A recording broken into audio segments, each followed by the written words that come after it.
Golden Bow 155ครับพร้อมกับโครงมุ้ยเล้งบางนา125 Pro นะครับเครื่องอยู่ที่ 29,500 ครับโครงอยู่ที่ 42,000 บาทนะครับ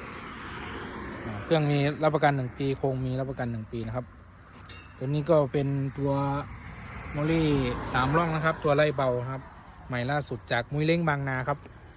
อะไรหาง่ายครับเฟืองใหญ่แข็งแรงทนทานครับย่ำนาเกียร์1เกียร์2ได้เลยนะครับนะครับมีเกียร์1เกียร์2ถอยนะครับตัวนี้ก็จับถนัดมือนะครับด้ามยาวนะครับนี่ครับต่อออกมาพิเศษลุยลมได้เลยนะครับตัวนี้เฟืองใหญ่แข็งแรงทนทาน